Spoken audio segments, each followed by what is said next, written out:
Souvent, nous aimerions que notre enfant écrive vite, bien et sans faute. Nous oublions que, comme la marche, il s'agit d'un apprentissage qui prend du temps.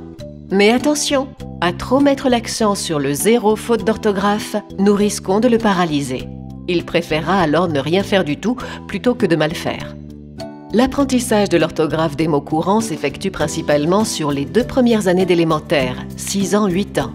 À ce moment, les enfants écrivent les mots inconnus en phonétique. Rien d'anormal.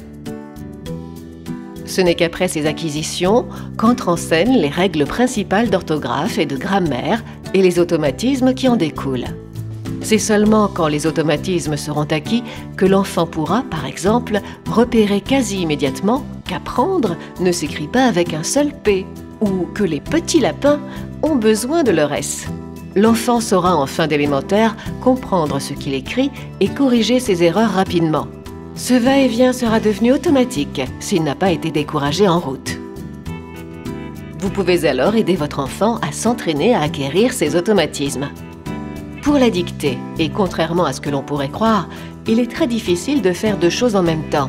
D'un côté, écouter la dictée, comprendre le sens du texte, écrire les mots, et d'un autre, corriger les fautes simultanément. Cela ne vient qu'avec l'expérience et beaucoup d'entraînement. Dans un premier temps, dictez un petit texte à votre enfant qu'il écrira comme il le pense. Laissez-le ensuite vous raconter le sens de ce qu'il a compris. Invitez-le ensuite à mettre sa casquette de Sherlock Holmes pour aller à la chasse aux erreurs. Expliquez-lui qu'il devra se poser des questions pour repérer comment s'accordent les pluriels ou les participes passés par exemple. L'idéal est de l'habituer à relire en marche arrière, par morceaux de phrases, et à se questionner. Il sortira ainsi du sens de l'histoire pour ne se focaliser que sur les règles de grammaire et d'orthographe. Ce petit exercice régulier aidera votre enfant à développer sa rapidité et son œil de lynx.